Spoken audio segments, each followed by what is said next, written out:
Good morning, everybody, and welcome to the first panel in this workshop, in this meeting.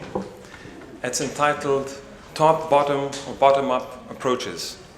The key questions that this panel is going to address include what approaches have proven successful for sustainable cities, what are the advantages and the disadvantages in these, what is the impact of the respective approaches on governance, policies, and behavioral change itself? What are the social repercussions of these policies? And finally, to what international discourses of urban planning do they connect? These are all, of course, extremely important questions, and we're very lucky to have an engineer, a lawyer, and an architect to help us answer these questions. In order, we're going to have each panelist will speak for around 20 minutes, which will, I think, allow us around then 45 minutes of discussion and questions and answers. The first speaker to my immediate left will be Dr. Mohsen Abou-Najah. Dr. Abou-Najah is a professor of sustainable built environment at the Faculty of Engineering at Cairo University, and a government strategy and policy advisor with over 25 years of professional experience working throughout the region. His positions are numerous, so I won't list them all, but they include being an associate expert at the Regional Center for Renewable Energy and Energy Efficiency, and an expert member of the Ministry of Planning and the Higher Committee for Developing Egypt's Strategy on the Green Economy 2025 to 2030. He's also worked at the United Arab Emirates Prime Minister's Office for 2009-2010 and was responsible for implementing and monitoring the federal government strategy from 2008 to 2010. So without further ado, I will allow Dr. Mohsen to have his 20 minutes. Thank you. Thank you very much, Mr. Makdisi. It's a great pleasure to be here. I would like first to thank my colleague and friend, Mr. Issam, and also I would like to thank Friedrich-Ebert-Stiftung for inviting me today to be here to address the topic, basically, how can sustainable city strategy, whether it is actually top-bottom or bottom-up. Actually, it could be either or mitigated together. I'm going to show you some examples of strategies and policies of some of the sustainable development and also for green economy and sustainable cities that actually shared the two together. Is the top-bottom or bottom-up approach needed to develop our sustainable cities? This is a big debate that could be actually addressed and discussed. It might take years. The United Nations Environmental Programme stated basically that no single nation in the whole world can achieve a reduction of carbon emissions and also meet its set targets for sustainable cities by excluding buildings from their national strategy and action plans. This is a crucial issue that we need to think about. The current stance of can government actually effectively and efficiently plan for sustainable cities to meet future challenge? This is also, if we look at the current and future challenges, including water security and supply, energy security and demand and supply, energy prices, also food shortage and security, moreover, population increase. This will put a lot of stress and demand and constraints on cities all over the world. The problem is, this is the current situation. Most of the cities are inefficient, unsustainable. So we need strategies and policies in addition to program and initiative and action plan that are robust to make sure that all of them are in the context of sustainable development to meet the 2030 targets. I'll be actually traveling after tomorrow to Italy, where I'm going to actually attend a meeting with the Sustainable Development the European Union actually Network for Sustainable Development, where they're going to discuss the Sustainable Development Goal that will replace the Millennium Goals. So Probably if strategies and policy are addressed, it might actually lift the pressure on our governments and also cities. So this is the situation if we address, but again, my previous colleague talked about the issue of leadership and vision. Do we really see between woods? Is it clear? Can we see anything?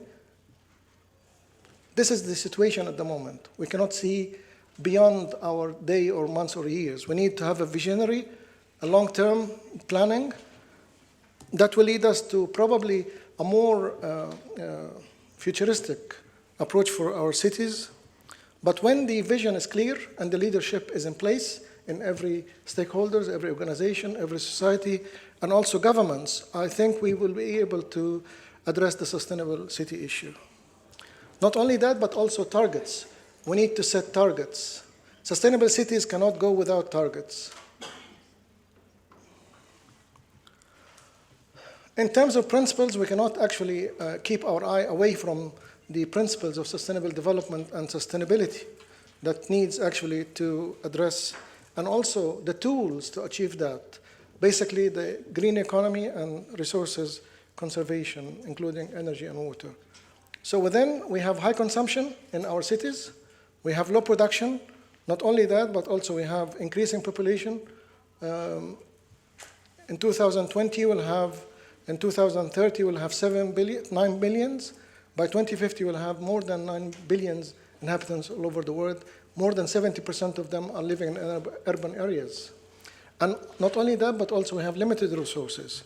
How we can create the balance between our challenges? This is the key question that every leader should address.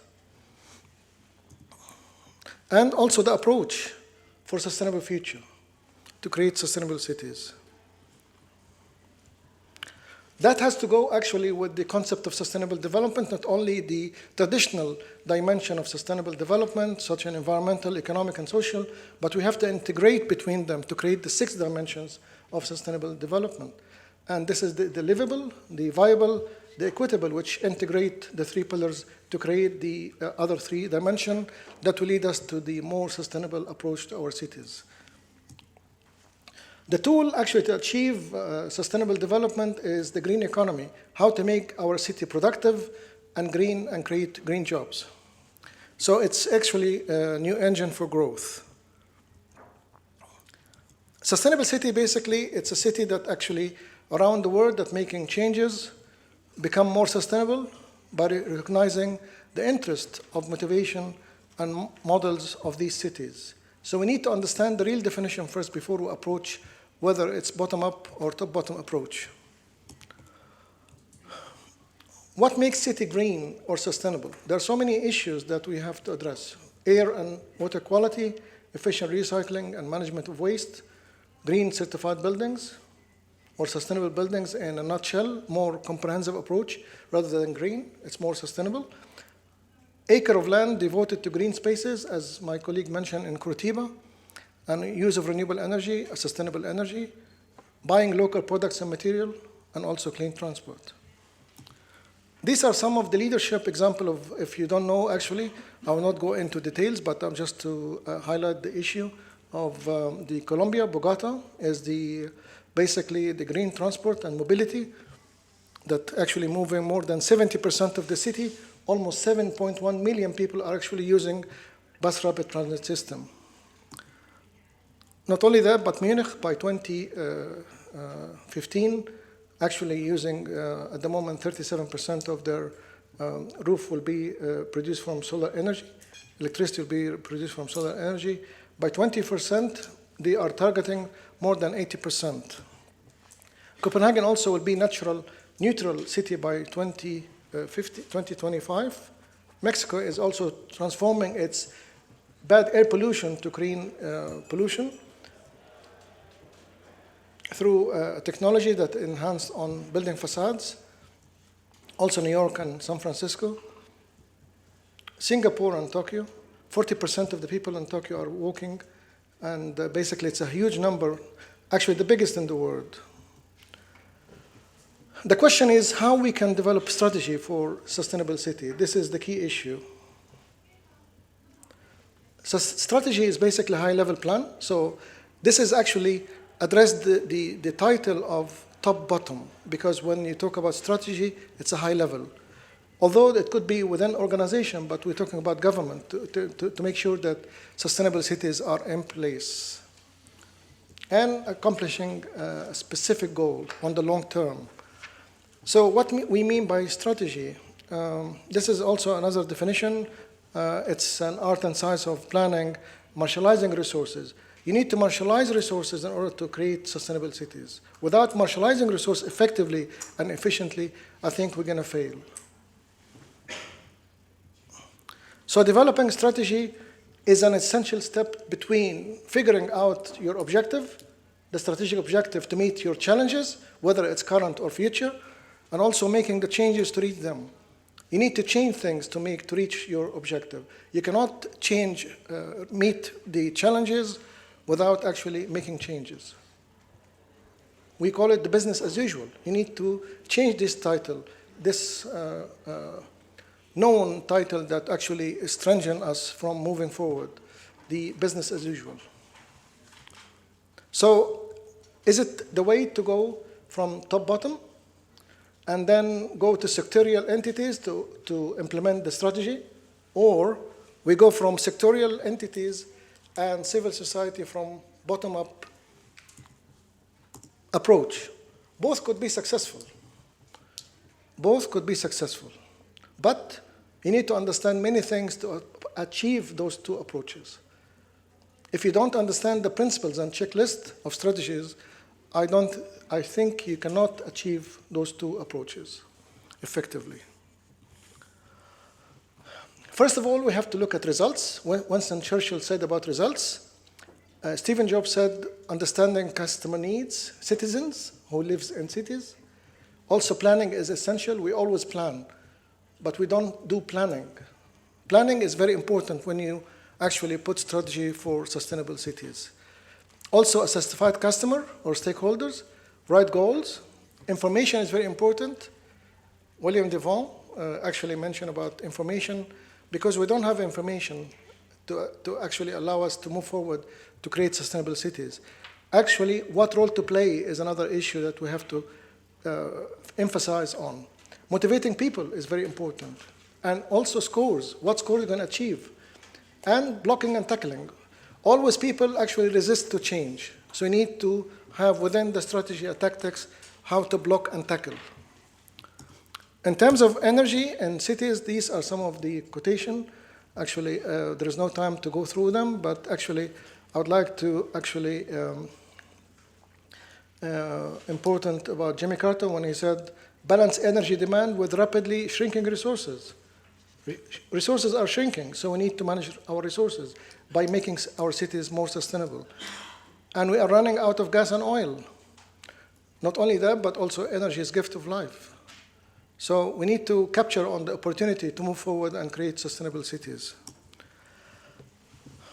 In our approach toward bottom-up or top-bottom approach, we need to have the checklist, developing successful strategies. We can form planning groups. This is very important. And also community leaders who actually will drive and motivate people toward sustainable cities. And also member of other local organizations. And also safe, comfortable building or neighborhood. Create open forum for all participants within the whole. And then determine targets and also agent of change. You need to get the agents of change to motivate people to move forward.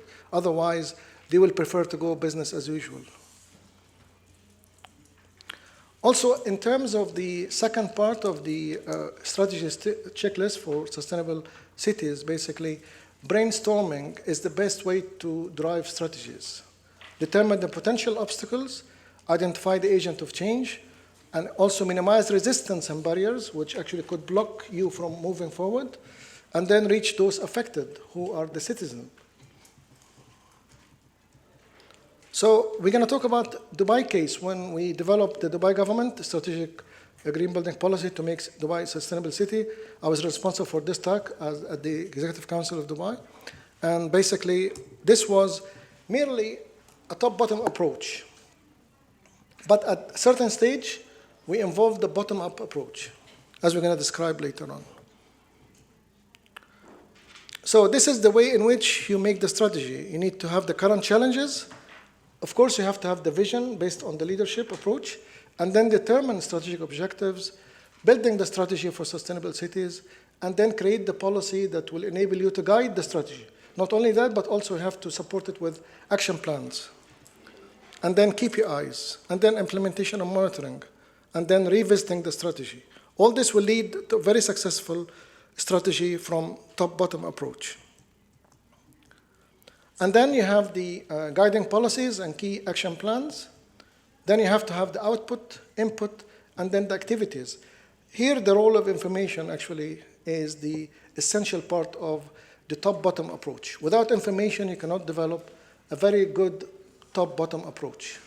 Either or, even with the bottom-up approach, if you don't have information, not only information, but also data that will be developed, as we're going to see later on. You need to create awareness. You need to have the data. You need to transfer the data into information. And then from information, you have to develop that into knowledge. This is a key issue for successful strategy approach, whether it's a top-bottom or bottom-up. That will lead you to planning the strategy, develop the guiding policies, also develop the initiative and programs and projects and as well, and then implement them. And then from the implementation, you develop the monitoring and evaluation tool. Of course, from the base, it will feed in to develop the information through the monitoring and implementation, because some of the information might be wrong. Then you can learn from your mistakes and then feed in and correct these information and develop the knowledge. Also for the result, you need to go for the policy. You need to make the baseline assessment for your sustainable city at the moment, the trends and pattern of use and consumption, production, and also look at the studies that has been achieved to learn from them, and then identify the gap, and then develop the scope, and then put your integrated approach for execution plan. And that will lead to sustainable approach for your sustainable cities. Again, one of the major problems for the top-bottom approach is the barriers. You have availability barriers, then operation barriers, you have information barriers, sometimes you have social barriers, cultural barriers, economic barriers, political and technical barriers. Those can actually put you in place without moving forward. So you need to enhance your studies and investigation and analysis of these barriers. Try to solve them first and then move forward. That's why a lot of cities did not actually move forward towards sustainability, because the barriers. People prefer business as usual or resentment to change. So you need to have so-called capacity building. You need to develop capacity building in terms of raising awareness on sustainability within the organization level. That will help you in government or private sector, as well as the society, and on individual basis. Now we're going to talk about, in Dubai in 2009, there was a major shortage of electricity and water, huge use, as we're going to see. So this has to go top-bottom approach, not bottom-up, because bottom-up approach will take a longer time. And then this is the electricity tariff that has to be in place, because most of the nationals used not to pay any tariffs for electricity and water. So you need to put stringent measures, aggressive scenarios to make them save energy and water and make cities sustainable. So in terms of building the Dubai Strategic Green Building Policy, in terms of energy, we looked at the water and energy consumption patterns, and we see that it's huge consumption. In terms of water, most of the water is used in residential and commercial buildings. In terms of energy, they're used 73% in residential and commercial buildings. So we divided the policy and the strategy into 3 phases. And then here we assess the status of the situation from the baseline assessment and establishing the baseline trends, then analyzing the current trends, review the existing policies and guidelines and law to see where are the gaps, and then conduct an outreach. We involved about 15 stakeholders from the private and government and semi-government sector. Here we have the bottom-up approach, helping the top-bottom approach in achieving a better strategy and policy. And then we establish after that the framework and implementation. So this is actually, although it's 80% top-bottom, but it has at least 20% bottom-up. It was actually very effective because these are the targets from the strategy and policy targets. This is the red representing the total consumption, and the blue representing the anticipated savings. We send all the policy to all the stakeholders in a private meeting, or formal meeting, I call it, not private, formal meeting. And it was confidential, and then they studied the documents. They took 1 month to study it, came up with some changes. This is from bottom-up approach that will support the top-bottom. And then the average change was about 15%, which is acceptable on the international level. And then we modified the policy element based on the bottom-up approach. And then we went through the top-bottom again to implement the policy. From the policy implementation, we see, due to the awareness that has been done, actually, behavior change have took place. And one of the executive department of the government implemented the project on basically 15 government buildings, 15 schools, 29 hotels, and then the result was, on the left, 37% saving on water due to the first phase of the policy. And then we have 14% energy saved in this building from the benchmark. And then we actually saved about 29 million kilogram of.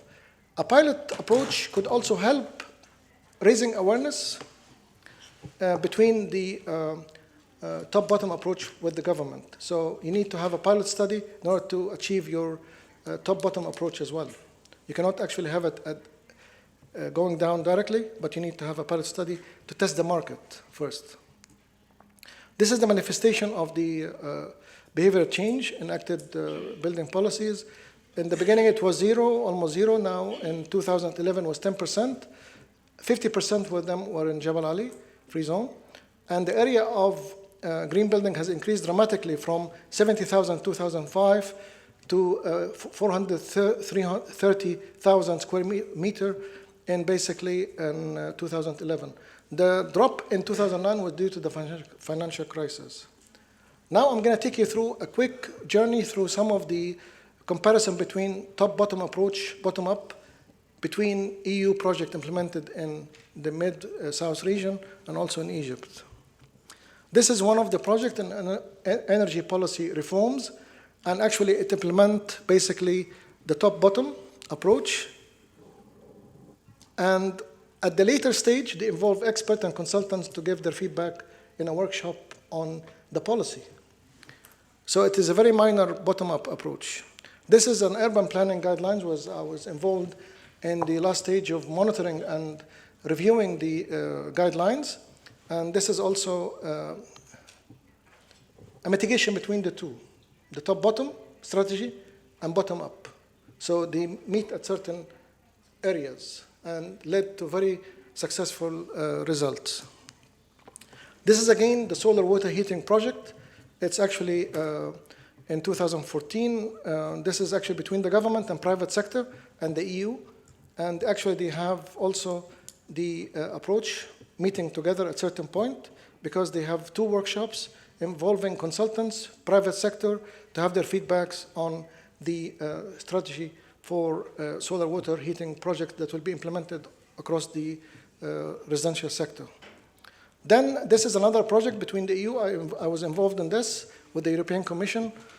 Basically, it's an MP South Mediterranean Sustainable Action Plan to reduce carbon emission by 2020 in all the South Mediterranean cities, including Lebanon, Jordan, Egypt, through Morocco and Maghreb.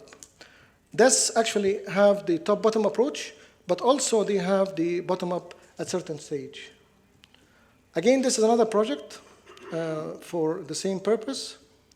They have the same approach, bottom-up and top-bottom meeting at certain. And then we have the Green Economy Strategy 2030, was I was involved in developing that with actually 14 sectorial and private sector and the government. And that to develop the Green Economy Strategy for Egypt 2025-2030. And we have actually started this one as bottom-up, where basically it was having, we have almost 20 meetings from 48 sectors in the private government, NGOs, and ministerial committees. And then based on the reason for the driver for that was basically the energy challenges. And mainly the electricity consumption was very high. Building consumed almost 52% of the total production. And basically it will increase. And we developed a set brainstorming sessions between all expertise from the government and private sector, organized meeting with the stakeholders to drive links and connectivity, finalize the outcome and conclusion, which is actually done in last August. So we have entity members involved. We have the idea clear. We have the review entity targets. And then everyone is in the position to assist contributing to the solution. And that was really proven to be very successful. And that to meet the challenges. So we're going to do also workshops to discuss with the sectorial government about the action plan to meet the objectives. And then before I close, I would like to invite you to our conference, which will be organized in Cairo between 8th and 10th of December at Conrad Hotel. It's the first Arab Forum on Sustainable Communities and Green Building 2014. It's organized between the United Nations Habitat and the Ministry of Housing and Urban Development and the Egyptian Green Building Council. And I would ask you to encourage you to visit the website, www.motivategreen.com. With this, I thank you very much.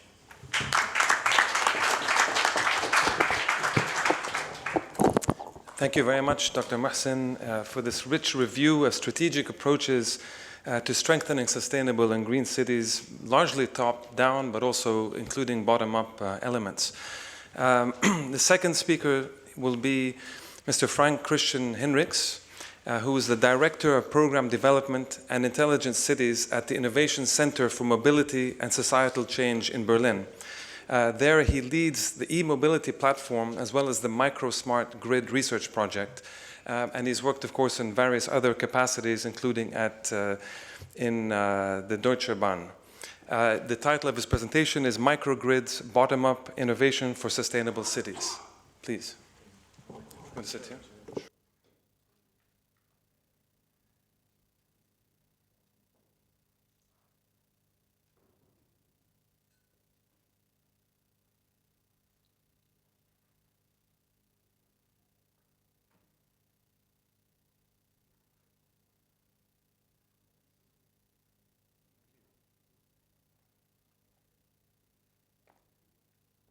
Thank you, Karim.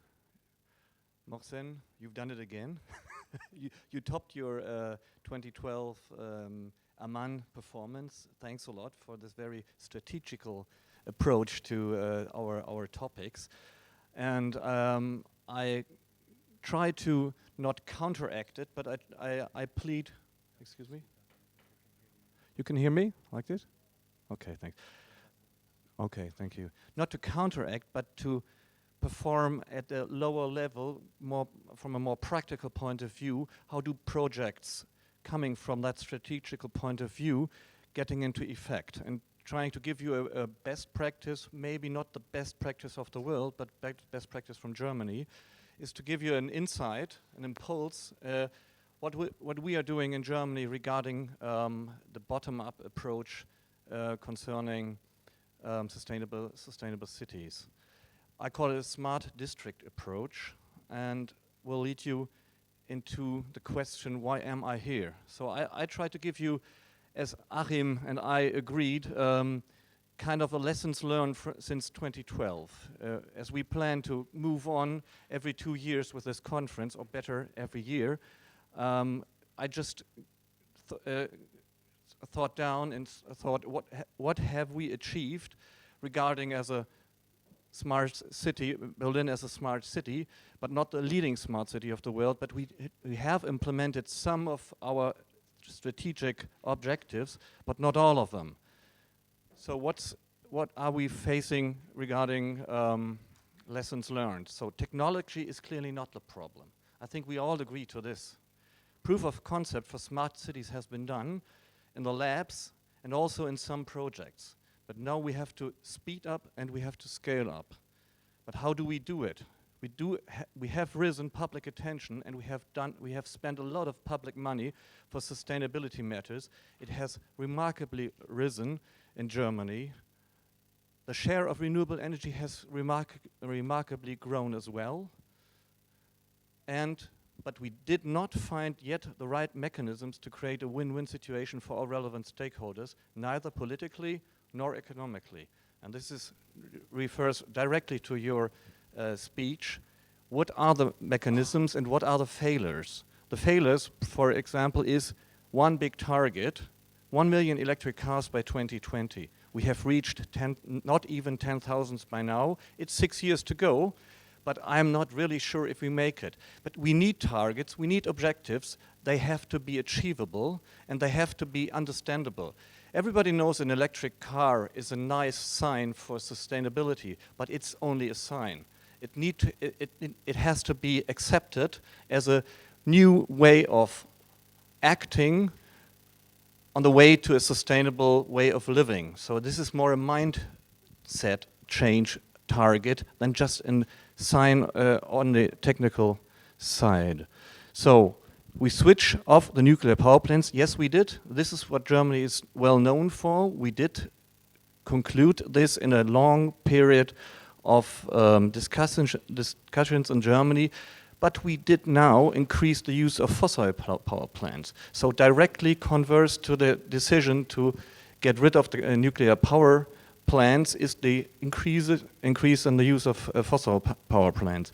We do increase as well the use of renewable energy constantly, but still the backbone of our energy system is still based on fossils. From my point of view as a lawyer, administrative and regulative process overrules the innovative movement. So I like to plead to you to really get emotional, get involved, and don't just talk about stakeholder management, but really get them at the table. And I know what I'm talking about in this region, how hard it is to get different players for one target at one table. So, but how do we manage the turnaround towards practical use of those concepts? And my answer is clear. Decentralize and find the right places for effective action. So the last 5 years, I went through all what Mohsen told us about the 80%. We've done the strategic planning. We've done the political action. We've done all of the subsidized research programs. But we're not really seeing it happen. We do have to turn now to the other 20%, and I think probably we have to bring them to 50-50. And then we have a communication between these two methods, which is far more effective than just rely on politics. So what is our approach? This is not professorial theory. It's just my point of view. We have the box. We have it in Germany. We have a lot of boxes, and they are very efficient, and they are very good. And like a Mercedes, it's running forever. I see the Mercedes I've seen in my youth in Germany. It's still running here, so it's a good car. It's a good box. But it doesn't fit to the needs of the future. So this is the analysis, and we have to break the system. We have to irritate. So we get out of the box, and this is what I advise you. Find the places out of the box, and then reconfiguration is the very, very hard point. Analysis, we have perfect experts on this. You have experts in breaking systems as well, yes. But how to reintegrate? So this is definitely the same problem as the political major problem you have here. And so you might be experts as well to deal with those energy and transport problems. Just find your own way to do it. So objectives, talking about objectives, some figures from me as well. We want to reach 66% of energy relying on renewable sources in 2030. We're quite far this way. I don't know exactly where we are, because whoever you ask, you get different figures. But the plan is clear, the objective is clear. As well, in the case of transportation, we have to reach a very, very much more reliable, no, sustainable modal split, relying on your feet, the bike, and the use of public transportation, and not relying only on private cars, as I've seen it around here. I don't know where Beirut is standing in this. Okay. I think it's somewhere between Los Angeles, I believe, and Sydney, probably. So this is a pretty hard goal. As Achim took me around Beirut on a very, very nice trip yesterday, I realized congestion and pollution is a very, very hard target.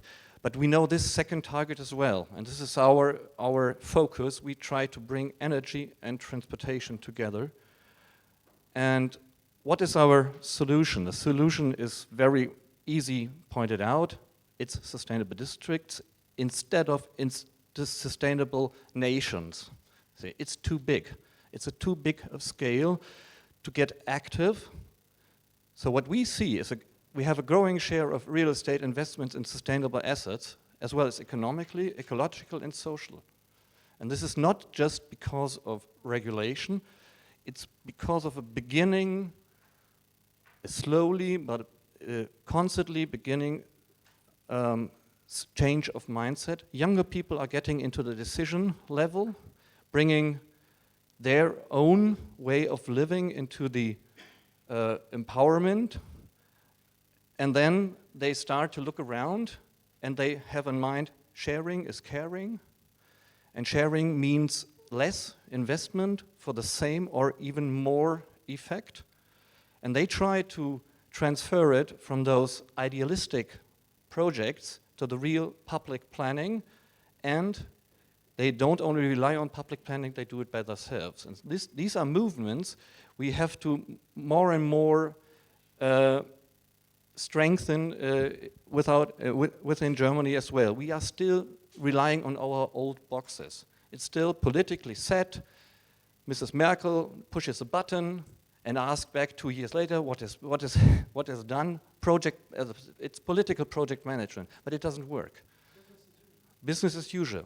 There's really no irritation. And right now in Germany we have a big discussion, which is really kind of going back to the old structure, and we are losing our speed.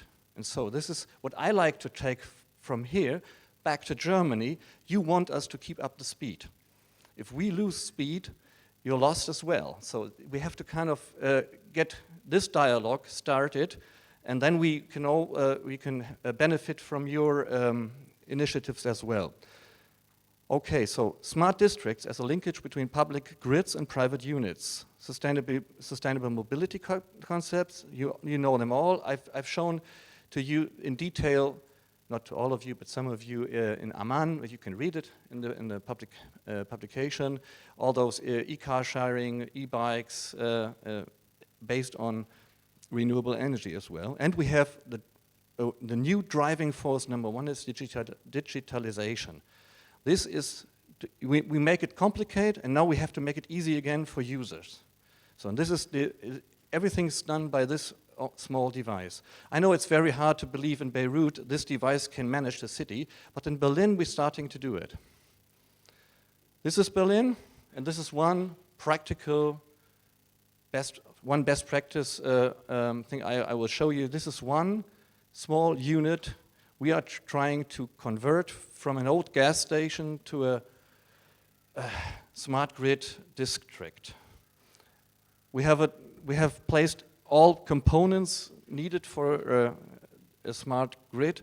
Right in the side we have power plants driven by sun, by wind, by by biogas, and we have connect not only the buildings, but we have connect the buildings with the cars, and now we are working on connecting the people living in the buildings and driving the cars to really to use this new grid opportunity.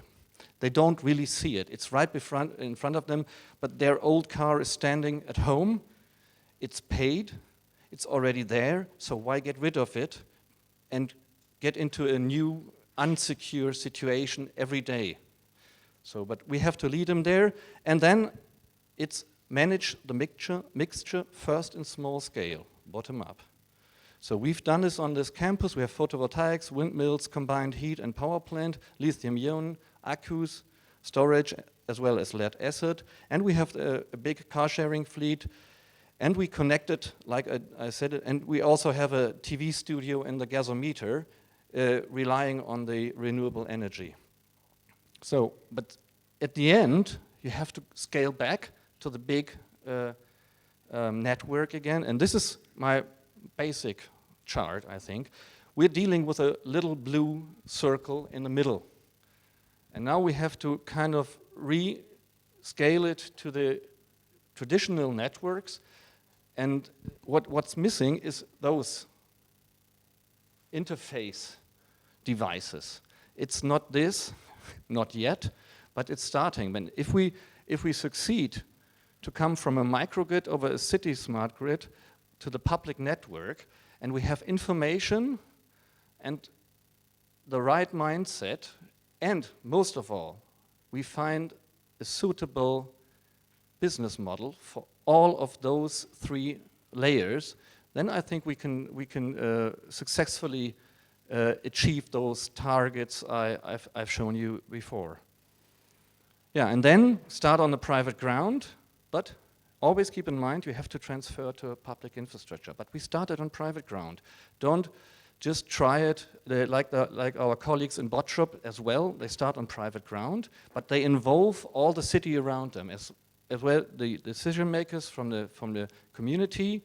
We have partners and the end user, the citizens as well. And then we transfer it from this playing ground to the second biggest station in Berlin.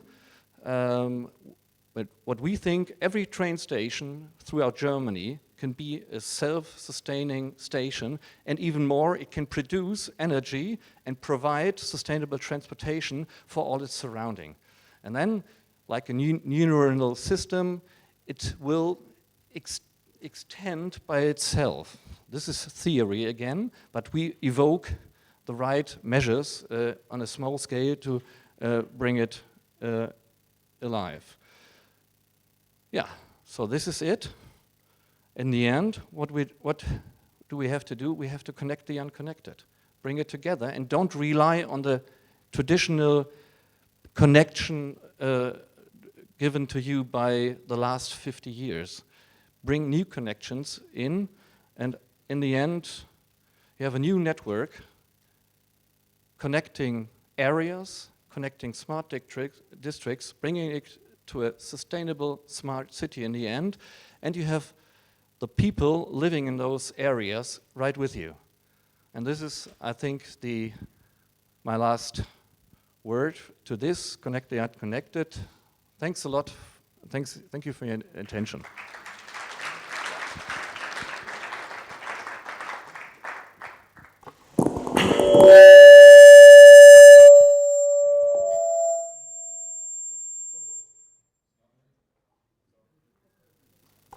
It's okay.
Thank you very much.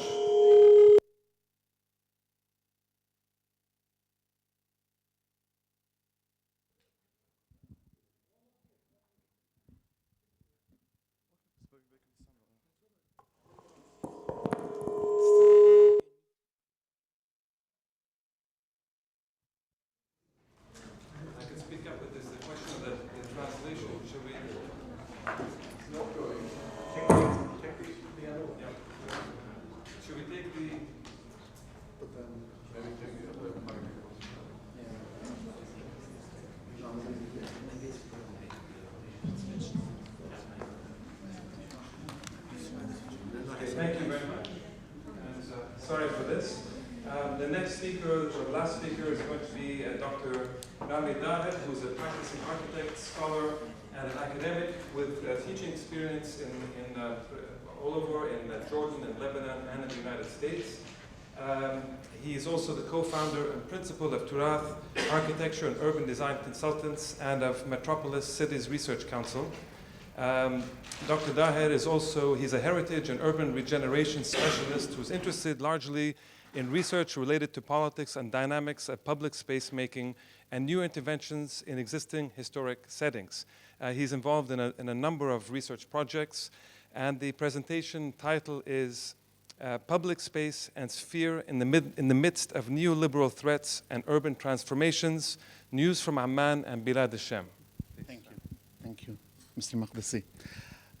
Hello, everybody. And from the title, which is a bit long, basically I felt that my presentation fits more in the session on public space rather than actually the kind of like comprehensive strategies and strategy building, because I will be actually sharing with you some news from the ground at a very basically practical level of what's going on in terms of the reality of public spaces in the Arab world, and primarily from Beirut, Damascus, and Amman. So the title is Public Space and Sphere in the Midst of Neoliberal Urban Transformations. I will talk briefly, basically, on the concept of this public space in the Arab world, and then present the current transformations, especially the effect of neoliberal developments and investments on the reality of that public space. So mostly I'll be talking about social sustainability rather than ecological and economic. But of course, they're very much related. And how notions of exclusion and inclusion socially are being actually affected in our cities. And finally, to ask the question, is there a solution or is there a way for resisting such neoliberal threats in our cities? If we talk about this notion of public space, which we're very much concerned with, and notions of the project of modernity in the Arab world, which I think had started with the Ottoman period, and not only with colonization or mandate periods. This notion of creating the commons or the public space for the public.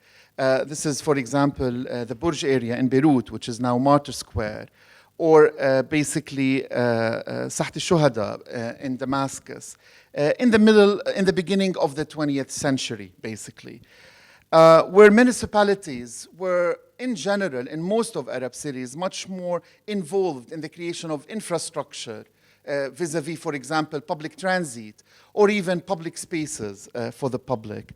This is Sahed Faisal in downtown Amman. And this is Cairo, basically, and the beginnings of the sidewalks. The city of Haifa in the 30s in Palestine, the White City. This is just a plan of Damascus showing in triangles cinemas, basically, in downtown Damascus at the turn of, towards the middle of the 20th century, as public spaces par excellence in the city, basically. The public beach of Alexandria as a public beach. Public spaces in Beirut are diminishing at the moment, and there is the issue of Ramlat al-Bayda. Even public spaces in terms of non-physical spaces in the form of newspapers, for example, An-Nahar.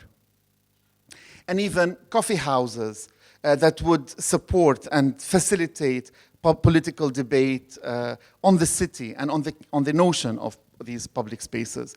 Horseshoe, the previous slide, and Cinema Al-Khayyam in Amman. Also, this notion of public space used to be much more socially inclusive, ethnically inclusive, and religiously more inclusive than today.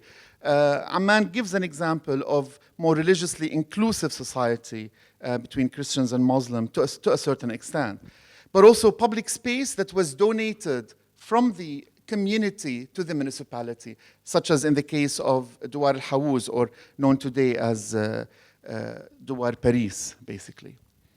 So this is a reality where municipalities and the private sector and also communities were very much active creators of public spaces and also very much involved in infrastructure creation, primarily also public transit.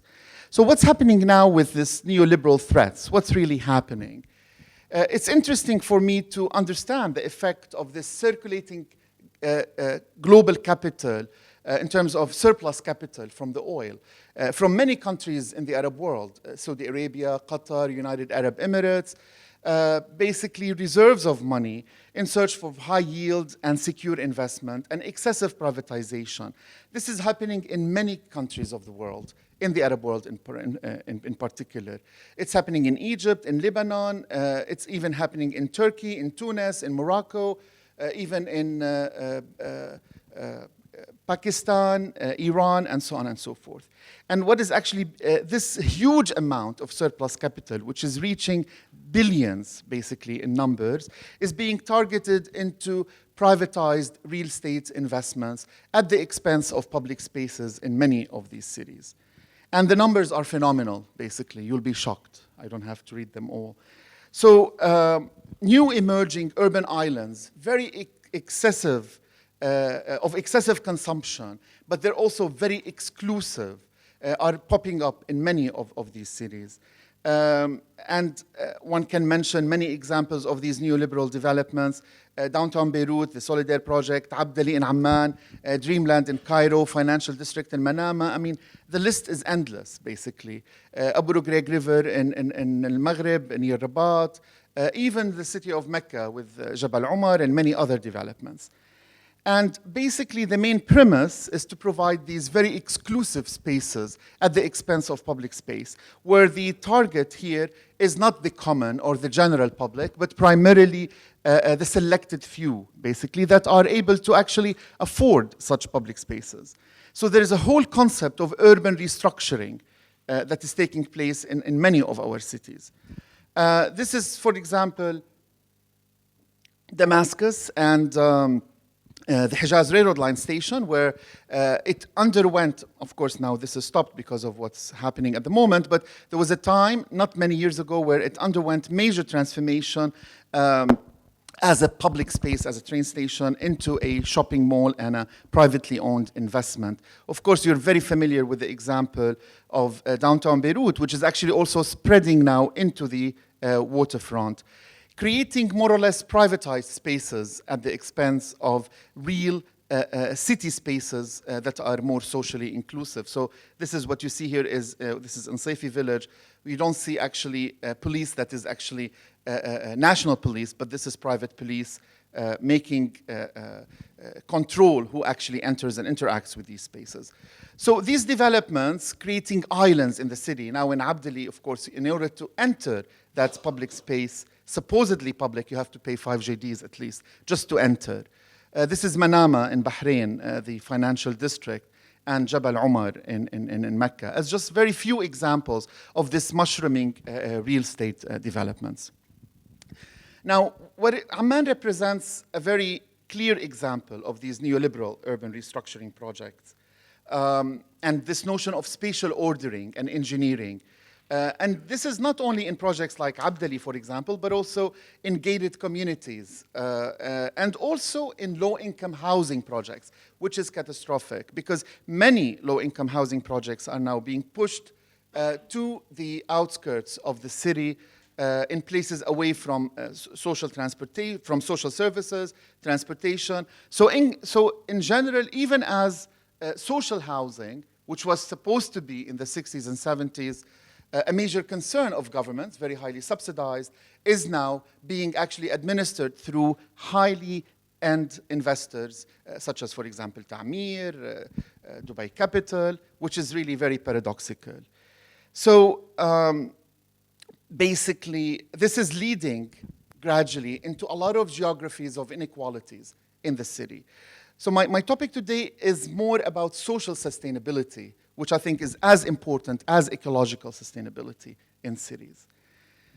So as a consequence of these neoliberal economies of placemaking and real estate development, Countries like Jordan, for example, and Lebanon, they find themselves gradually pulling out of its responsibilities from very fragile sectors, such as education, such as healthcare, social security, social housing, and of course, infrastructure provision, public transit, and also public space making, which contradicts with the reality that existed to a certain extent. We're not saying that it was successful, but to a certain extent towards the middle of the 20th century, when at least remnants of the modernity project were still prevailing. This is one of these islands in Amman, which is Abdali. And what is interesting is that there's this notion of informalization within municipalities of how these projects are okayed and are given permits. This informalization is actually very scary because instead of these projects being under scrutiny or at least under evaluation from a social, economic point of view, these projects are being approved in a very informal manner within municipalities. You draw a beautiful sketch and then these projects are approved, basically. So my concern is how to unpack and expose the discourse of these neoliberal developers, and especially that mainly their discourse is very emancipatory in nature, but how to actually expose that discourse to the general public. In general, the discourse of these planners and developers is leading to neoliberal governance. And this notion of neoliberal governance is also affecting place management, how these places are also managed. It's important to analyze the various examples and case studies that I have just shared with you, and we're going to share more, in terms of how they relate to urban governance, addressing the changing mode of government, the emergence of new governing bodies on the city, the production of new subjects and experts involved in urban management, and the notion of privatization of planning and creation of new types of partnerships between the public and the private sectors. Hence, this informalization of the decision-making that is taking place within municipalities, and basically how these projects are approved, and how do they come to the surface. This is, for example, the new plan that was envisioned for the city of Amman. And of course, the plan, it has not been implemented due to the Arab Spring, but a lot of the plan has very good things into it in terms of nature conservation, heritage, attempts for initiating public transit in the city and what have you. But at the same time, the plan has a rhetoric of at least dealing with a lot of neoliberal developments, at least in the level of approving these developments and locating certain places, which was basically done even before the plan was even made. And these are just examples of the interface with the general public regarding these projects, these billboards that promise a very different lifestyle once you become part of these very exclusive social environments. So basically, most of these case studies that we're looking at also testify to new bodies of governance that are emerging at the expense of municipalities, at the expense of governments. This is, in some cases, that doesn't mean that the municipalities or the governorates are actually disappearing completely, but the decision-making is actually being given to other agencies, such as, for example, SEAP in Aqaba, Mawarid in Amman, Solidaire in Beirut, and actually the list goes on and on and on in many cities. What is actually dangerous in this new concept of governance within cities is that the notion, especially in the Arab world, is this notion of accountability and reliability, which is actually very poor. And these many developments are leading to major displacements in the city. One example is Lower Abdali area, where you had a major transportation hub, which was actually removed to the outskirts of the city. And more recently, even the flea market, which was some sort of a pacifier, because of the removal of the transportation hub, has also been removed to another part of the city. And this used to be a very successful flea market. Of course, on the basis of congestion, on the basis of that these public spaces, the people who use them, they don't adhere to basically organized use of the space, they leave a lot of garbage. All of this is taken into consideration, but I'm talking about the gradual relocation of public spaces to different parts of the city. These transportation hubs that are being dispersed in different parts of the city is actually causing a lot of distress. This is, for example, Mahatat Shar Hiru in Beirut. And if you look at the condition of this supposedly very important public space as a transportation hub, you would think that it's disastrous.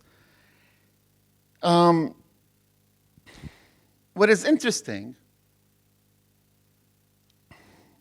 to understand as well is basically the notion of subsidies that are given by the government to these neoliberal developments.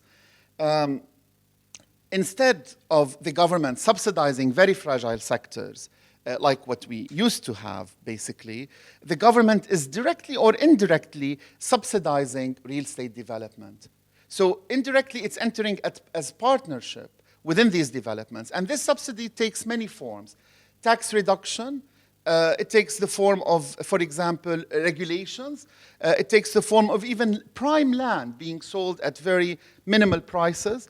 So there is this form of subsidy for neoliberal developments actually is very problematic because gradually the state, represented through its bodies of governance, is mainly supporting this creation of these very exclusive public spaces.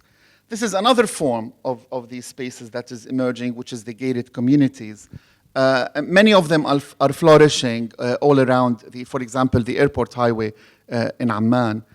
And it's very ironic that, for example, they are proud of actually, in a city which is very scarce in water, Amman is, that they have their own aquifers that are reserved for these very much gated communities. But another form, in addition to the real estate development or the gated communities, is the low-income housing projects. And many of them, this is, for example, an example of these unfinished low-income housing projects near the airport highway, near the airport itself, actually, in Giza, but there are many others. They're all pushed to the east of the city, away from transportation hubs, away from social services, away from any form of public spaces. So this map, which in the case of Amman, for example, tries to map this neoliberal urban transformation in the city, and the small triangle, the purple triangles, are the low-income housing, even though some of them were, very important initiatives for the government. And you can see how they're pushed to the east of the city, away from all services. This is a caricature talking about this notion of neoliberal developments. How is the rest of the population reacting, and how are they affected by this transformation? This is by one of Jordan's very famous caricaturists called Imad Hajjaj. And what's really ironic is that, this shiqqa fawq al-sutuh, which is apartment on the roof, for a poor family, is made of the billboards of these real estate developers. So there is a problem in the transformation, urban transformation of public spaces.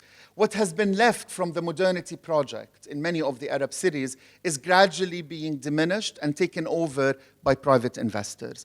Corniche Beirut is a famous example, of course, and it has been very inclusive in terms of the people who actually use it, from different social groups, religious groups, and what have you. And let's hope that it will remain this way and not to be gradually diminishing.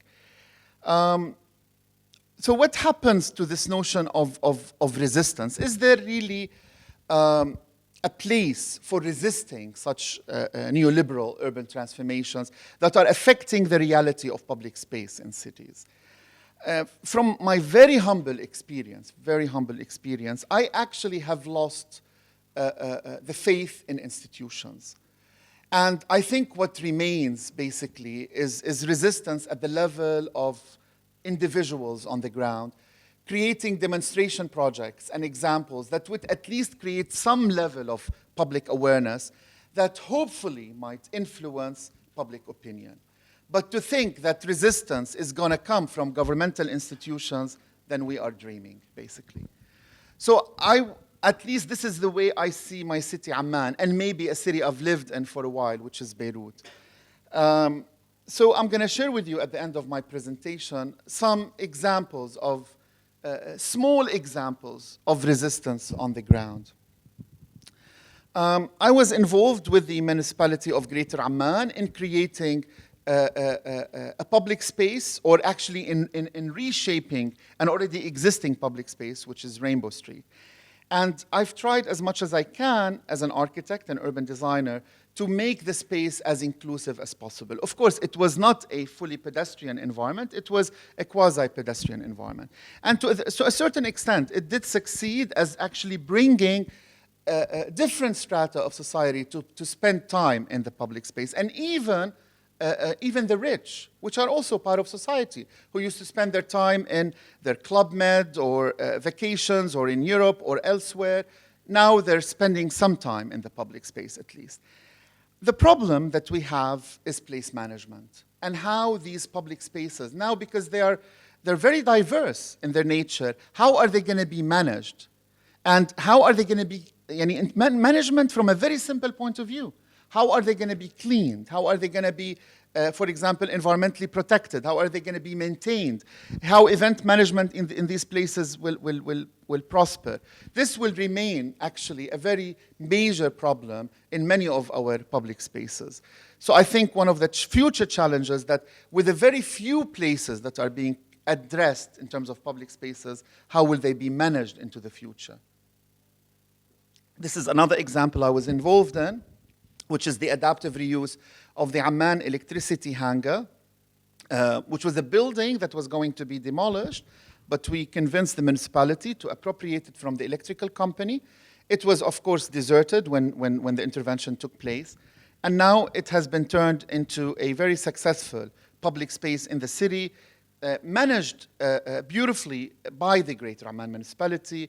But the issue here is a bit easier because it's a confined space. It's not space within the city because it's very confined.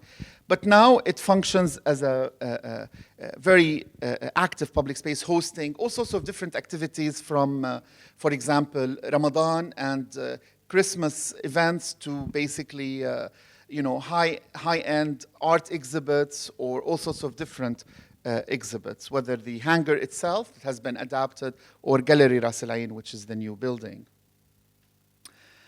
But also initiatives that can take another form, which is not very much physical in nature. This is an initiative I was involved in as well, which I called Postcards, Stamps, and Steps, with an art center in Amman called Makan, a very small art center. And basically, I have located 12 postcards, very large postcards, in non-places in Amman. These are places that are not very common to Ammanis. Yeah, I'll be done in 3 minutes.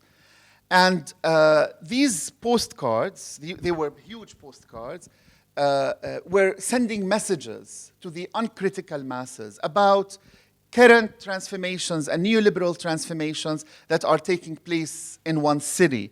There were 12 of them. I'm just going to show you some of them. This one was called Messages of Neoliberalism to the One-Dimensional Society. And by the one-dimensional society, I mean, for example, the society that's not involved in this small politics with a small p and is only concerned with politics with a big P. Let's say, for example, issues of like foreign conflict, war, Sharia, religion, and what have you.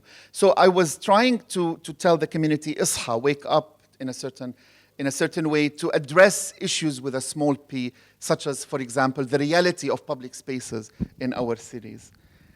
Another postcard of this experiment was called Spatial Displacement of Neoliberalism. And here we're talking about the displacement that is caused by neoliberal projects of, for example, transportation hubs into the outskirts of the city. So more or less, it's بعثرة النقل العام, more or less, which is a problem that many of our cities is basically suffering from. And these huge postcards, back and of course front and back, were placed in these very non-places in the city. This is another initiative that I was involved in, which was the Rotterdam Architecture Biennale 2009-2010. And we've worked with other groups on different cities in the region: Istanbul, Amman, Cairo, and Dubai. And we produced newspapers that could be taken away to home, so more or less to democratize the rhetoric and the discourse of the intellectuals about public spaces. And the one on Amman was basically on neoliberal urban management and how the city is actually being changed and transformed. Going back to Beirut, of course, there is major threat to the reality of public spaces. And I don't want to dwell on that. But my last couple of slides come to you from Beirut. For example, this is an initiative called هذا البحر لي, just a couple of years back, by Abir Saksouk. And basically how the waterfront is nearly entirely being privatized. How is this happening? Through existing regulations that are supposedly maintaining this as a public space. And here you can identify the various spaces at risk. For example, Dalia, Raml al-Bayda, and many others. And this is just an attempt to create awareness, but eventually, hopefully, it will reach public decision makers. But the problem is, who is the public decision maker? Is it the municipality? Or is it the new bodies that are being created in cities that are managing cities? This is the big question. This is another new initiative which is ongoing, which is called Open Channel, إذاعة مفتوحة, which is a project by Ahmed Khoja. And the whole idea of this urban installation is for it to actually travel from one public space to another, to create and to raise a lot of the issues about the reality and the future of these public spaces in our cities. Finally, I would like to share with you some of my publications on the topic. This is an article that appeared in the journal Urban Environment, or Environment Urbain, Neoliberal Urban Transformations in the Arab City, Meta-Narratives, Urban Disparities, and the Emergence of Consumerist Utopias and Geographies of Inequalities in Amman. And the other one appeared in a very important book, I think, edited by Yasser Shishtawi, published by Routledge, which is called The Evolving Arab City. And my article, the chapter that I've written was Amman, Disguised Genealogy and Recent Urban Restructuring and Neoliberal Threats. And I could make these available for you because they're digital in nature. And thank you.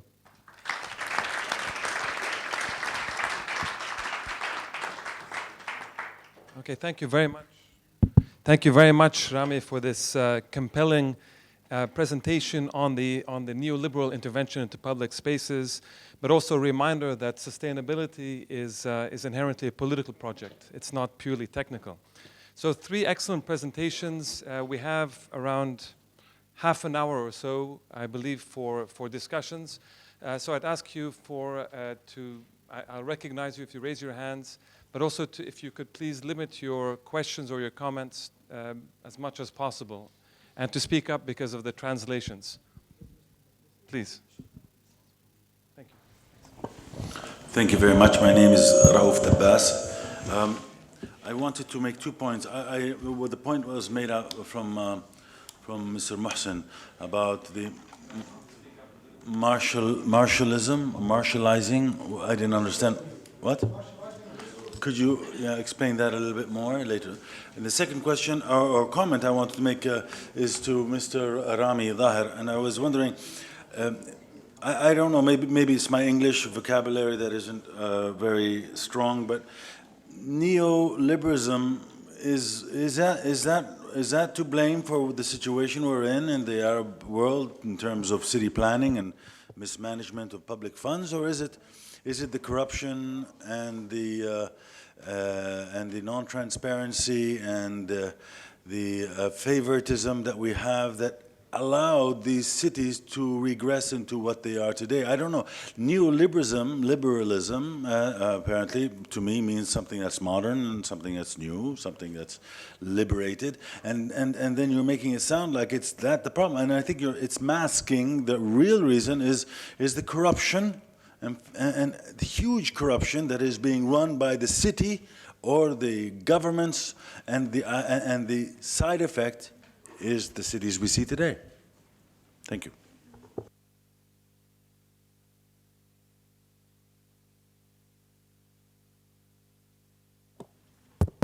Yes. You highlighted the issue of marginalizing resources. That was your question, correct? Okay. In order to make your city sustainable, you need to actually assess the current pattern, how your resources, when we talk about cities, resources meaning energy supply, demand and water, materials, agriculture, mobility, all natural resources and man-made resources. You need to actually assess that pattern of use to identify the gaps of inefficient approach and try to make the resources more efficient in terms of using them.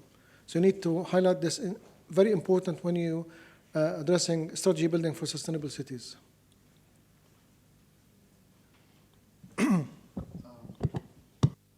Yes, thank you for your question. It's not an easy question to answer, but a lot of people actually, sometimes there's a confusion regarding, liberalism and neoliberalism, because neoliberalism, as you have said, might give the impression of a very positive transformation.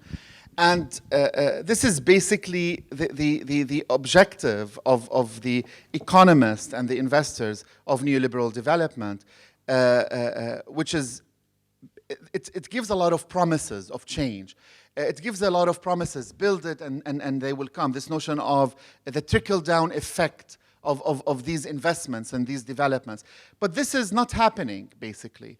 And it's an approach to economy where it encourages the state to withdraw from its responsibilities, from this notion of a fully, welfare state, more or less. And this doesn't happen all of a sudden. It happens gradually. And we are seeing that, not just in the real estate, for example, discourse and reality, but we're seeing that in electricity, we're seeing that in water, we're seeing that in telecommunication, in in agriculture, for example, in all sorts of sectors within the Arab world. The problem is that if I take one example, which is, for example, the electricity sector, not just real estate development, how national assets are not just being privatized, it goes beyond privatization, but they're being sold again and again and again to private investors. The National Electrical Company, which is actually divided into many sects. There is, power production, there is management and distribution. First of all, have been sold to Dubai Capital. Then they have been sold to, for example, a company from Hong Kong. Now you don't even know who actually owns your a very strategic sector within your economy and within your well-being, which is power production. Now, this itself will lead to gradual increases in the tariffs, which the average citizen will not be able to afford. This is just one example from well, it's not just corruption. It's not just corruption. That's the issue. It's an approach to looking at economy, which is prevailing in many countries of the world. And it depends on, how concepts of liability, how concepts of control are actually existing in these states where they will sometimes counteract these neoliberal developments because the general public is not aware of what's really going on. Now you have new bodies that are managing and making decisions regarding cities and very important decisions that are being taken place, especially regarding public space. That's the area I'm researching extensively. So, of course, neoliberal development promises a lot of special type of living once you become part of these environments. But in reality, they are leading to a lot of spaces of inequality, in reality, they are leading to major exclusive spaces within the city. So at the level of social sustainability, this becomes extremely dangerous. So I think it's not just corruption, it's a way to look at how states and governments can run their business as well. I would like to add one point, Raouf, to my answers. Basically, one of the important issues of marshalizing resources when you develop strategy for sustainable cities is to marshalize human resources. Moving. Marshalizing, moving. To move. Marshalizing. Moving.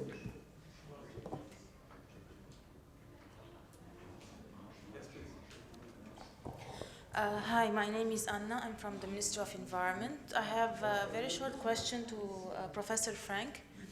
You mentioned that your target was 1 million electric cars by 2020, but so far it's 10,000. So I was wondering, according to your point of view, what's the reason that you are so far from your target? Is it that the target was unrealistic, or you had a problem with the strategy, awareness to the people, or the bottom-up, top-down issue? It's not even 10,000. I'm sorry. First answer is it's still 6 years to go, so I might be proven wrong. We might still achieve it, so the target was right. So it's always the problem with strategic targets. But I think the most crucial point was to form a coalition between the different sectors dealing with the car as a product of society. We have the energy suppliers, we have the car manufacturers, and we have the transport utilities.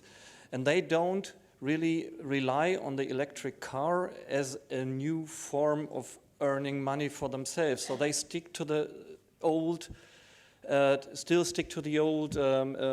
business model. I produce cars for the private owners, and this is a running business model. And so I don't know.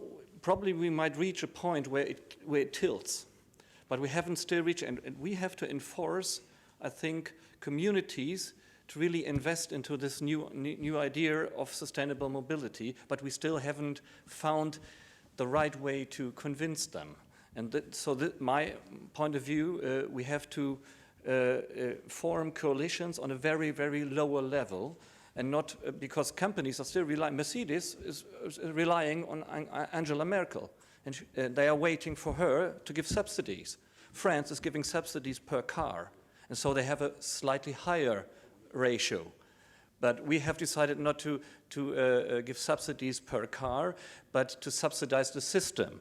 And to subsidize a system is a very, very hard way, and so we have to keep on subsidizing the system, but still giving the chance to do car sharing on a lower level, and to somehow infect the old industry for the new role they have to take. So we want them to invest in mobility and not in cars, because mobility is the target and not cars. So this is the mindset change we have to evoke. And I think we might reach a much higher number of cars in 2020. Probably not 1 million, but more than others, I hope so. But for your question, I think the role of industry is very, very much underestimated.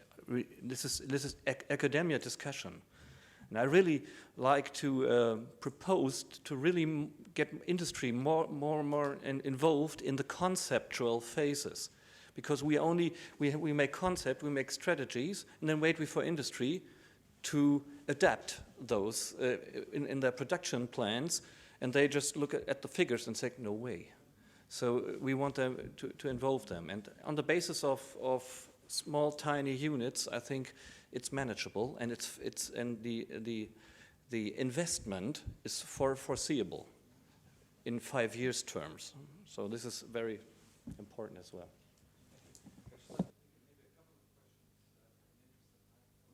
شكرا. نبيل من المملكة المغربية مدينة شفشاون.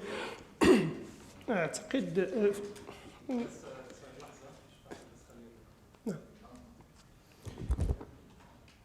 في مداخلة السيد فرانك تحدث على تنزيل مفهوم الاستدامة من خلال العمل عبر المقاطعات، وهذا أوحى لي بأن المجتمع الألماني يحتاج إلى النموذج، يعني المقاطعات هو نموذج لكي يتم تعميمه على باقي المدينة. في حين يعني كنت أعتقد أن في المجتمعات الغربية تكون المفاهيم يعني لها أثر أسرع من إنزال النماذج. بالنسبة لمداخلة الأستاذ رامي تحدث عن الممانعة وعن الاستدامة الاجتماعية، وهي مفاهيم أعتقد أنها تقرب إلى ما هو سياسي منها إلى ما هو تنموي. إذن فما هي آليات هذه الممانعة ولكي نحقق هذه الاستدامة الاجتماعية، وهو مفهوم يعني أجده يعني محاولة دمج يعني أوسع الفئات الاجتماعية في العملية الاستدامة، وهذه عملية يعني أود من الأستاذ أبو النجاة أن يوضعها في مفهوم من الأعلى إلى الأسفل ومن الأسفل إلى الأعلى. لاحظت أنا من خلال عرضه أن في غالب الأحيان كانت يعني المقاربة من الأعلى إلى الأسفل هي الطاغية. إذن فمفهوم الاستدامة الاجتماعية ومن الأسفل إلى الأعلى كيف يمكن أن ندمج بين هذه المفاهيم؟ شكرا. Yeah, thanks. I would also like to get back to that principal question of the top-down and bottom-up approach. I mean, if we say we need the mindset to change, and we say we have to evoke this, what does that mean? Do we need a top-bottom approach to initiate a bottom-up approach? I mean, what brings the mindset change, the societal behavioral change about? Is it the financial aspect and incentive? Is it education and awareness raising? Is it political rules and regulation that make it easier for the mindset to be changed? What would it be, or is it a mixture of all of this? Thanks.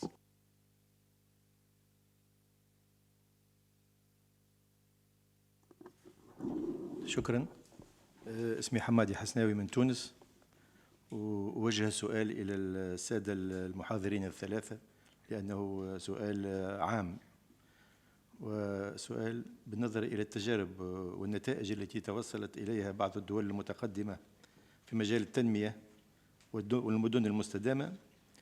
ما هي في نظركم الحلول التي يجب أن نتوجه إليها في البلدان العربية مع الأخذ بعين الاعتبار الوضعية السياسية والاجتماعية لهذه البلدان؟ هل يجب أن نبدأ بتغيير العقليات لدى الشعوب وخاصة لدى المجتمع المدني أو لدى صانعي القرار؟ هل يجب تكوين ثقافة جديدة لدى المجتمعات؟ وهل هذا يتماشى مع نوعية المشاكل اليومية التي تواجهها المجتمعات العربية من فقر وبطالة؟ بعبارة أخرى، من أين يجب أن نبدأ؟ شكرا.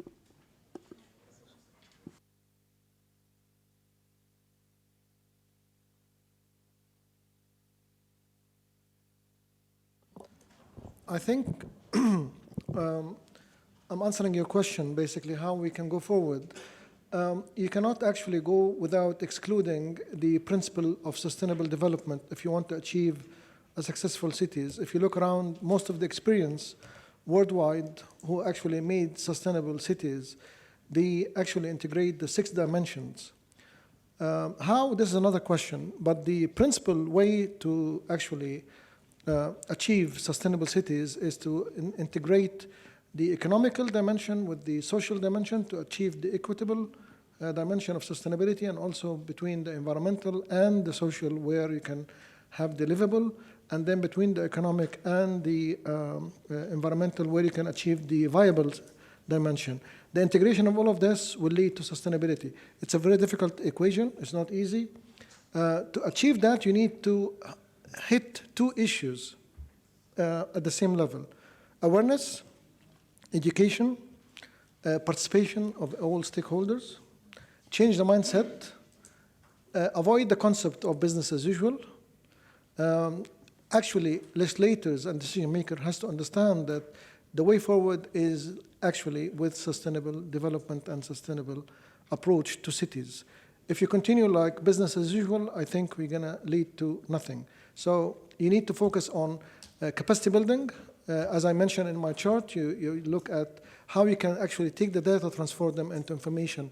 Either if you want to answering Acham's point where we should actually balance between top-bottom or bottom-up, I think you cannot have a successful strategy, whether it's top-bottom or bottom-up, without having the checklist, bringing the brainstorming session through. I've been involved in the low-carbon city 2050 in Asia Pacific. They have done this perfectly through Delphi studies, where they involved the participants from all over the society, experts, to answer certain questions, how to move forward about sustainable cities.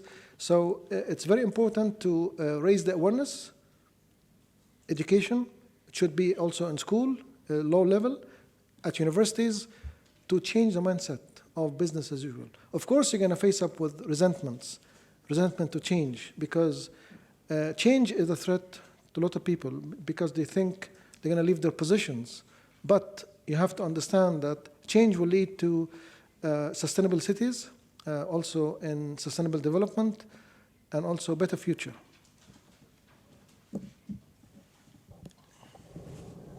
Yes. I think it's, as I mentioned, to get the box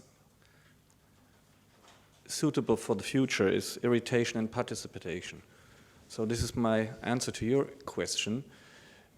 But it's easy to irritate. I think it's a very nice example. Nicola showed us from the World, what was it, the Eco-Mobility Festival in South Korea. We as Berlin tried to get it to Berlin in the next time, but we failed. We didn't manage to find one district in Berlin willing to oppose these barriers for 1 month to the people. And so this is a radical change in the self-view of Berlin as a smart city, because they just failed to follow the example from South Korea. We thought we were much beyond South Korea in our track record, and so we didn't offer a payback. So this is the question, and the payback might be in cash. So we actually think, I don't know if this is already a suitable solution for your situation. I doubt right now, but in Berlin, people are trained beyond the nice story of caring is sharing, is to ask what's the payback. And so if you combine mobility and energy, and if you kind of lower the investment of each citizen for his daily investments in his surrounding, and then I think this is the most probably neoliberal driving force to get movement installed. And beyond that, you have emotional appeals to comfort, to nice public space, and that's all around. But in the core of it, people ask, what do I get from it? Industry asks, what do I get from it? And so I sorry to answer it like this, and we don't have this corruption problem, but still in the end, it's money probably, and it's to get the most of it for social reasons out of money, not only from subsidies from the states, but from subsidies from the citizens for their own invention of the future. So that's been my. It's a technical answer. I'm sorry. There's no easy solution, but we're starting there. And I try to show you it's not only technocratical use of subsidies and legislative approach, but we need this bottom-up, user-centralized co-creation, design thinking. I have all kinds of methods for it. We invent them right now, and we impose them from the academic world into the real life of the city. I'll come back to your question later on.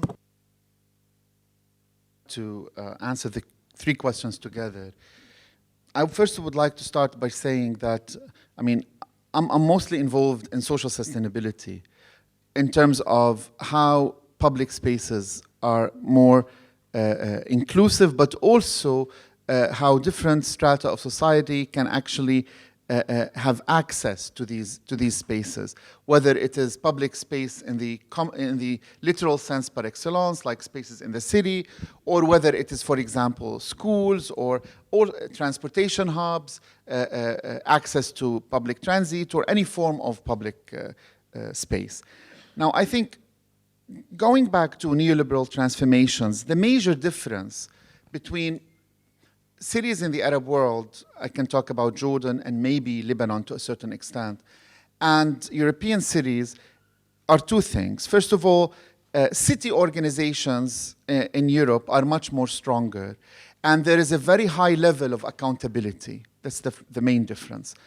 The second difference is that the awareness, whether at different levels, not just the public, but also city officials, bureaucrats, decision makers, on the details of this neoliberal transformation is very minimal in the Arab world, because this is politics with a small p. Not everybody is concerned with, what is really happening in terms of power mechanisms between municipality on one hand and, for example, Solidaire on the other. Some are not. What is the creation of, for example, a new body of governance like Aziz in Aqaba, has to do with the reality of public space in the city. Maybe not everybody is concerned about that or has enough information about it. So this is the second difference. So there has to be an awareness of the mechanisms of this neoliberal urban transformation that is taking place, because it is not evil in a literal sense, but it's these transformations, how governance is taking place, how subsidies are being distributed. It's the small things that at the end of the day make a difference. So this brings me back to the answer to the question that it has to be both bottom up and top down, because at the end of the day, I think that municipalities are the institutions that deal with the city on a daily basis. And this is a reality that is existing in the Arab world and in many countries of the world. So the municipalities have to be involved in cities. They have to be involved in cities from the routine procedure of collecting garbage maybe, but also having vision regarding our cities. This is whether we like it or not. So engagement with municipalities is very important, and I think it's a must, because they are the bodies that are actually addressing our cities on a daily basis. So the challenge is, how can these municipalities be aware of these transformations, first of all, and how, second of all, where is spending taking place? If we make just a very brief comparison between 40 or 50 years ago and today, Jordan was very proud, for example, with major development projects, let's say the Eastern Ghor Canal or social housing or whatever. A lot of money was being spent in the public sector by the government, in comparison to today, where there's very little money, at least in the Arab world, that is actually being spent in the public sector. And that's a major problem. Where is the money being spent? I'll just give you one simple example. There was a very strong debate about the rapid bus transit system that was going to be installed in Amman, and there were debates, pros and cons and what have you. And if you would calculate how much Jordanians would spend on cigarettes for one year, it will not be equivalent to a huge portion of what should be spent on this project. So again, the neoliberal moment is about the role of the state. Where is the money being spent? Is it actually being spent on projects that lead to proper infrastructure in cities? And by infrastructure, public space, rapid transit, all sorts of different issues. This is another problem that I think should be addressed. And this takes both bottom-up and top-down approach. And just a little bit on the last question, why we should be concerned with these issues when when there are more compelling problems that are facing our cities, informal settlements, excessive poverty, and what have you. The issue is these issues are related. You know, they're very much related. Once the public domain is governed properly in terms of infrastructure, public transit, social housing, and what have you, all other problems would indirectly or directly gradually be addressed as well. May that be, for example, poverty, education, and many other issues. Let me answer part of your question, basically, how you can eradicate poverty and also cut on unemployment. One of the approaches that we thought about when we built the strategy for the green economy, as you know, that green economy has 6 sectors according to the United Nations Environmental Programme: sustainable cities, sustainable buildings, clean energy, water recycling and management, land management and organic farming, as well as clean energy and renewable energy and sustainable transport. When we developed this, we thought about how you can actually expedite the implementation of that. One way is to basically create within the institution, I will not call it restructuring, but enhancement. You can develop a unit within each institution who can understand sustainable development and sustainable cities or sustainability in general. Because when you talk to a government employee about the issue of sustainability, he will tell you, are you speaking Portuguese? He will not understand the whole concept. So we need to build within the institution a body who can actually take this capacity to implement, understand, plan, and develop and monitor. And that will be done through capacity building and training. So one way is to develop a unit within each institution in most of the Arab countries where you can actually pursue the sustainability and for achieving sustainable cities. Not only that, but also green economy can deviate from the classic economy where you can actually create green jobs. So you can actually reduce the unemployment rate through creating investments in renewables, on wind energy, in waste management, recycling, on green products, green industry, so many things.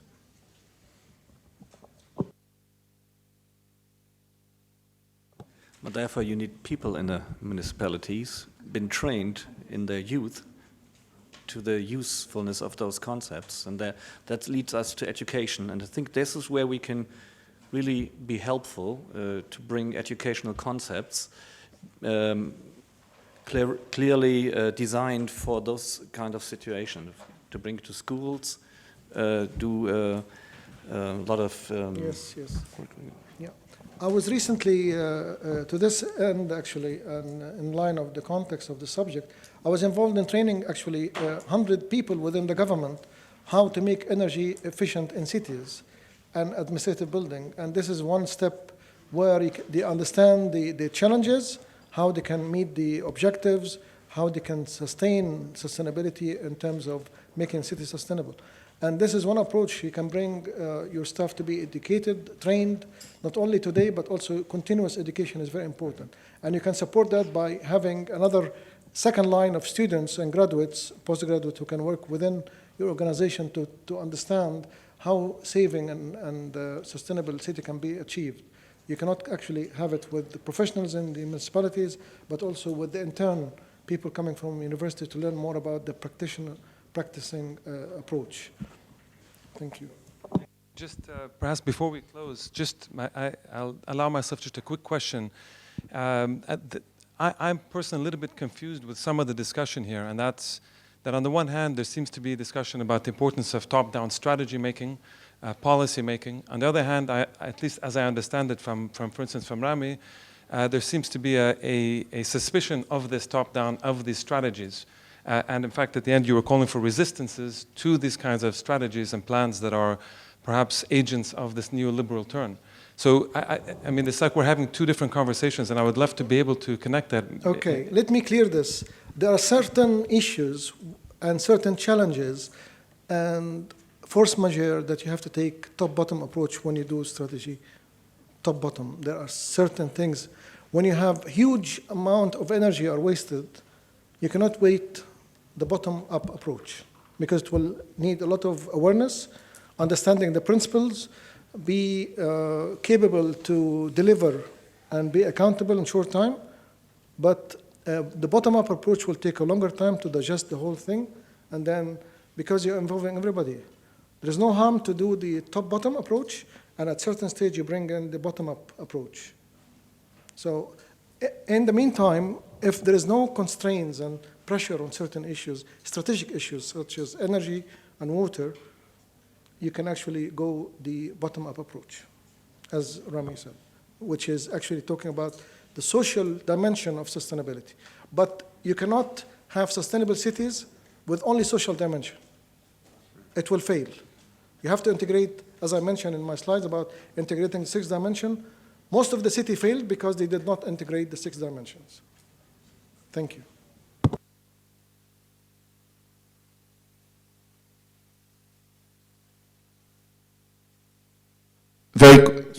Very quick. Just commenting on your question, which I think is very important. The first is demonstration projects. What could link the two together, I think, is demonstration projects.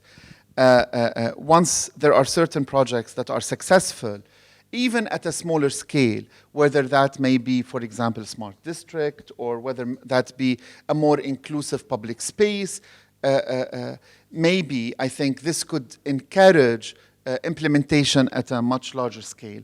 But then again, there are certain issues that would definitely, and I would agree with Mr. Mohsen, that would definitely need a top-down approach. But then this top-down approach is in need of a certain level of awareness where, this notion of critical resistance can play a major role in. So I think this is how they could be linked together. For example, going back to energy, there is now an attempt to promote energy conservation in Jordan and energy production and selling, for example, back to the grid and what have you. It's an ongoing debate, but again, who controls the power production and energy sector? If it's the government, then they would have no problem with actually legalizing and regulating this process in particular, but it's not. It is companies from outside Jordan they're not that much interested in actually regulating selling back to the grid. This is just one simple example. So I think the awareness creation, the critical awareness creation at the top level is very crucial, and this is where critical thinking comes into play.